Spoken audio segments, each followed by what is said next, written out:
was 2027.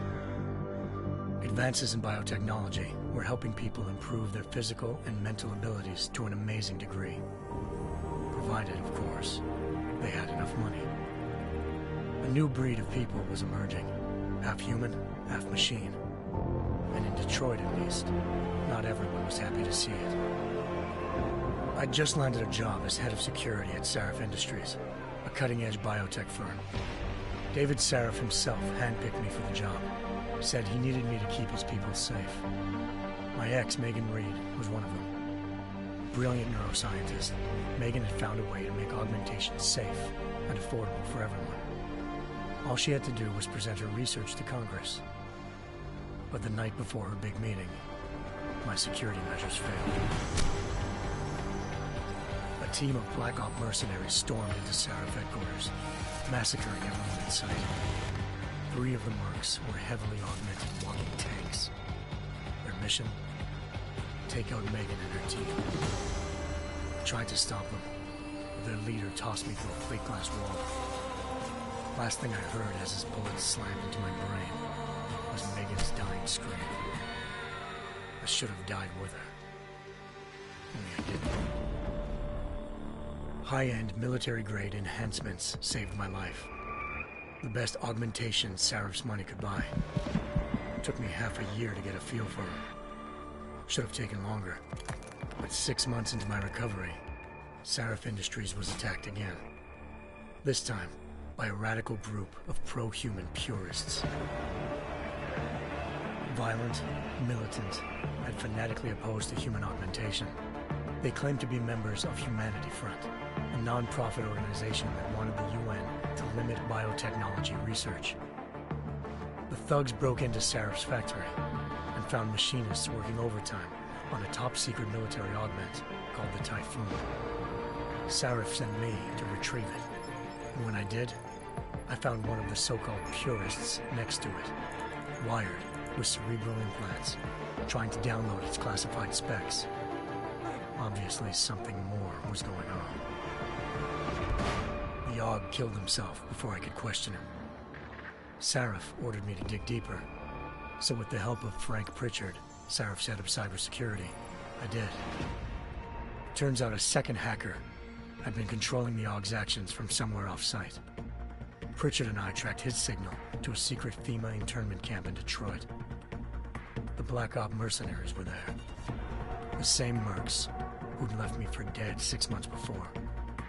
Figured they'd try again when they saw me. It wasn't so easy for them this time.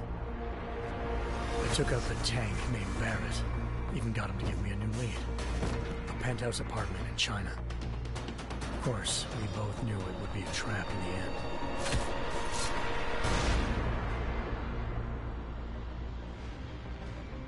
Hengsha Island, China. Home to a city so crowded, they had to build a second city on top of it. Trying to find clues in Hengsha wouldn't be easy.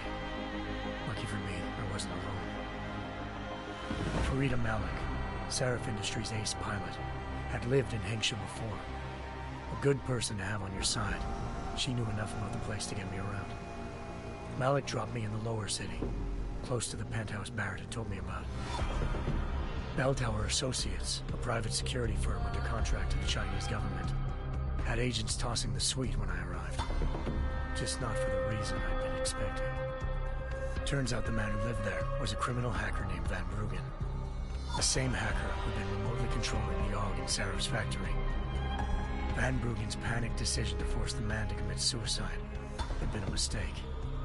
Now his mercenary partners were gunning for him, and I needed to find him before they did.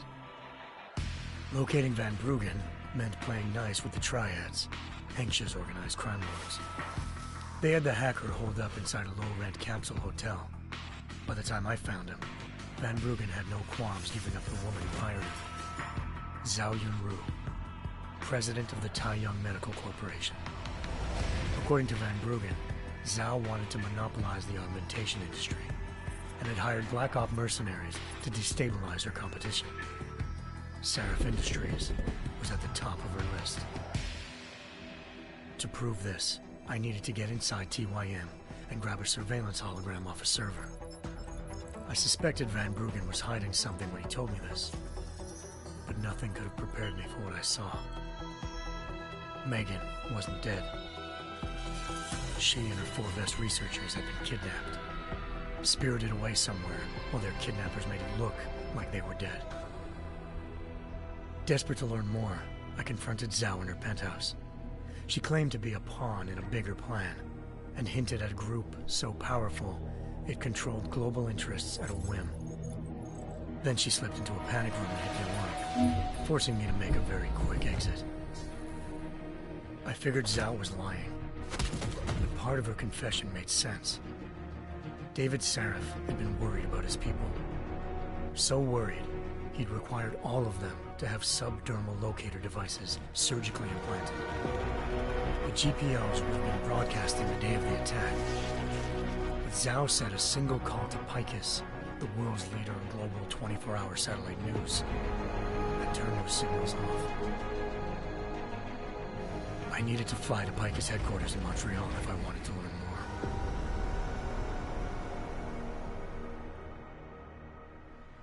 Eliza Cassan, Picus Communications' First Lady of News. Malik thought I was reaching when I told her Eliza was involved in this. The world's most famous news anchor, working with a mercenary hit squad. But when I confronted Cassan in her office, she freely admitted to jamming Detroit's satellites the night Megan's team had been taken. Said she's just been following her commands. I suspected she wanted to say more. But Black Op mercenaries showed up looking to shut us both down. And just like that, the Eliza I'd been talking to disappeared. The Mercs were led by an augmented killer I crossed paths with twice before, Fedorova, a woman who'd made silence her best friend. She waited for me to track Eliza's transmission to a secret server room underneath the Picus complex, then jumped me from behind.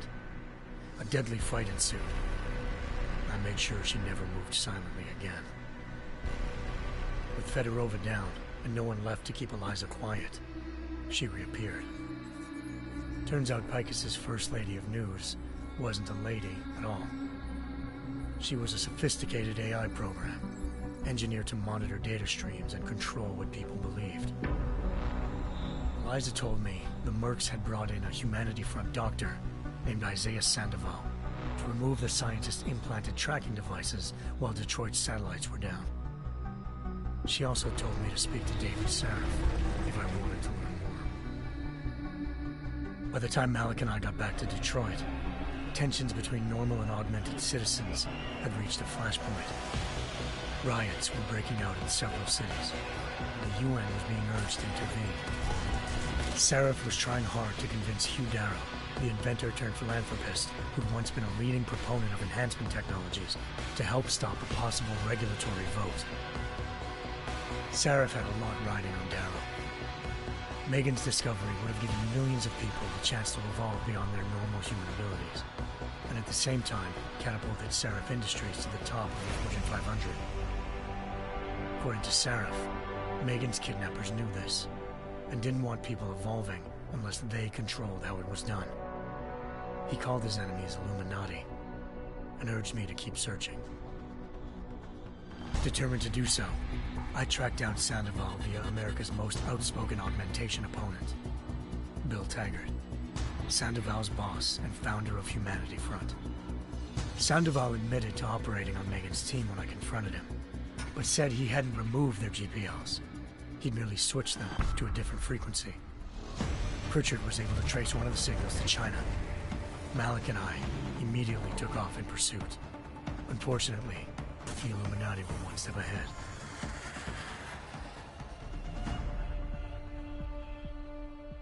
Ambushed. Shot out of the sky by Bell Tower Associates, seconds after entering Hengsha's airspace. Malik's piloting skills saved me. After a tense and bitter struggle, I escaped into Lower Hengsha. The tracking signal I was following led straight to the Triads, or more specifically, to the augmented arm of Tong Si-hung, leader of a gang of augmentation harvesters. Tong said they'd taken the arm off a corpse, which Bell Tower had left at their door, meaning at least one of Sarif's scientists was dead. Maybe not the rest of them, though. Tong pointed me to a port used for human trafficking and helped me slip aboard a bell tower ship. It was sailing to Rifleman Bank Station, a military base in the South China Sea. Bell Tower was holding kidnapped civilians as prisoners there, and using them to perfect the Chiron Project, a human-computer interface that left most of its test subjects dead. My search for Megan would have ended then, if not for a mysterious ally named Quinn. In exchange for my help exposing Bell Tower, he slipped me aboard a second ship headed to Singapore, and an Illuminati-run biotech facility called Omega Ranch. 3 of Seraph's scientists were there, forced by their captors to create a technology capable of remotely shutting down augmented abilities. Thanks to an emergency recall notice issued by the World Health Organization, millions of people all over the world already had the biochip installed. With the help of the scientists, I tracked Megan to a private section of the ranch. There, I ran into Yaron Namir, the walking tank who'd put a bullet in my brain the first time we met. He'd teamed up with Zhao and was hoping to catch me off guard. But a little ambush didn't work. I found Megan in a suite belonging to Hugh Darrow, the billionaire philanthropist who'd Seraph had called on for help. Darrow had convinced her to go along with the biochip plan by promising to sabotage the tech.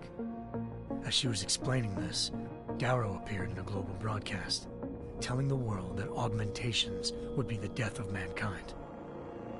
Then he activated the biochips to prove his point. All over the world, augmented people flew into a killing frenzy. Darrow had betrayed everyone, and it was up to me to set things right. To do it, I had to reach Panchaea, a massive installation in the Arctic Ocean. As I raced through corridors built by an all-augmented workforce, I saw death and destruction firsthand.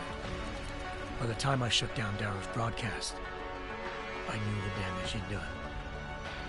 Still, humanity's future remained unclear. How would the world react to this sabotage?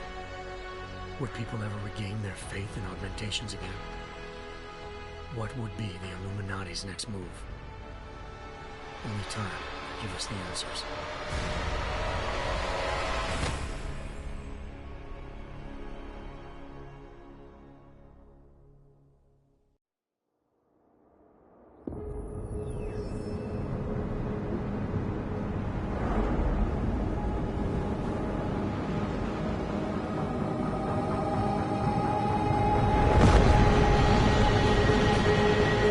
I once thought I could save the world. Now look at it.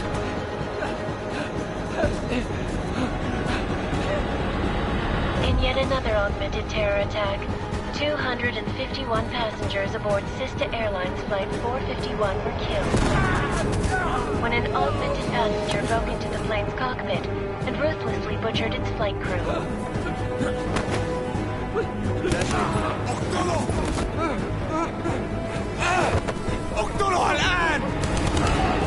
Details recovered from the black box recorder suggest that the man may have been suffering flashbacks to the AUG incident. That horrible day 2 years ago when augmented people all over the world flew into a psychotic killing spree, causing the greatest loss of life in recent history. Sometimes, you just have to let go and embrace what you've become. Not gonna go all wonky on us now, Hansa, are you? Well, if I do, McCready, I guarantee you'll never see it coming. Agent Jensen, am I gonna have a problem with you? No, sir. No reason to assume you would. Good, because you are the only augmented operative on this team, and I intend to make good use of you. Listen up, all of you. We got a sandstorm barreling down our arse and we can't afford to make mistakes. We're going after this man, an arms dealer named Shepard.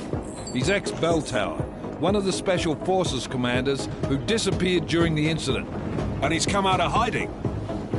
That cannot be good. It's not. He's selling weapons and military-grade augments to terrorists. This is Aran Singh, the undercover agent who lured Shepard out of his hole. best UC Interpol's got. For 3 years he's worked hard to get in tight with the Jinn, an Iraqi smuggling cartel that's infected the Eastern Hemisphere like a plague. Last week, our arms dealer sent a message to the Jinn, offering to sell them a shitload of black market merchandise dirt cheap. They told Singh to handle the buy. They're not gonna like it when Interpol disrupts their party. Singh's cover really that good? It is right now.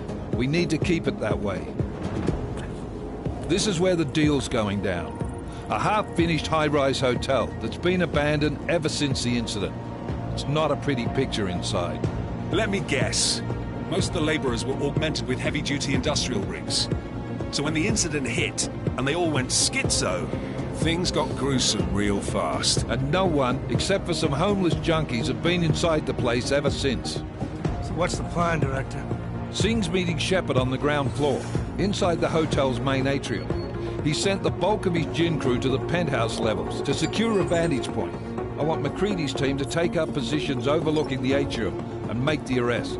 Jensen, you're going in solo from the roof. My objectives?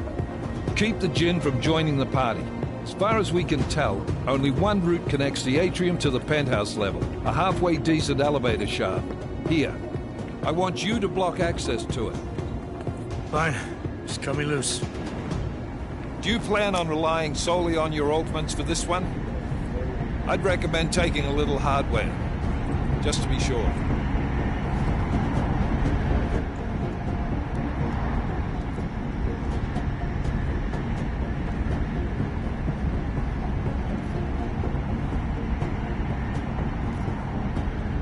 We've got a UC in there. Might be easier to maintain his cover if he's not the only one still breathing when this is done. Smart thinking. Yeah, but if anything does happen to him, you'll be telling his wife. After you get out of the hospital, of course. What about range?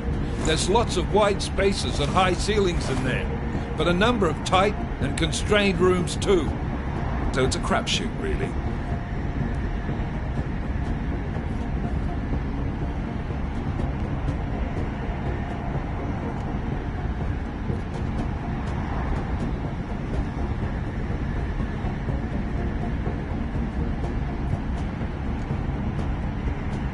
Well, I'm not looking to play dice with anyone in there. Give me something with distance. Your call. Less chance of being seen and compromising Singh that way. One last thing, Jensen. Singh said the Jinn are using some sort of portable Wi-Fi device to boost communications. He's got a better chance of maintaining cover if you disable it. I'll keep an eye out for it. But aren't we on the clock here? You said there's a sandstorm moving in. There is, and we got the intel on this mission at the very last minute. So we're scrambling a little. If it comes to it, your number one priority is keeping the Jinn out of that atrium. Copy that. Time to put away your heavy thoughts, gentlemen. We're approaching the target building. You're up first, Jensen. Let's do this. Task Force action. This is Knife Leader. Engage Hush drives and descend to Angels 1-5.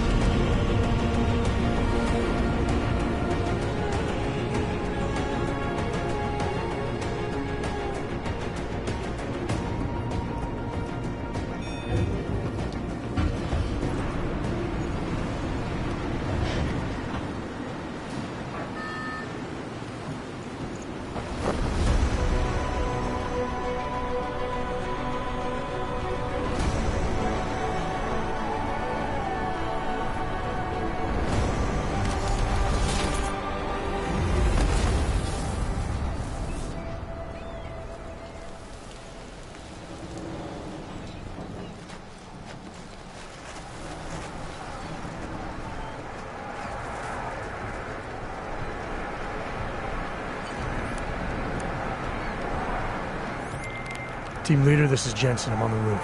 Solid copy. Move into the building. The access route you need to block is at the far end of the penthouses. And keep in mind, the direct route might not be the easiest one. Roger that.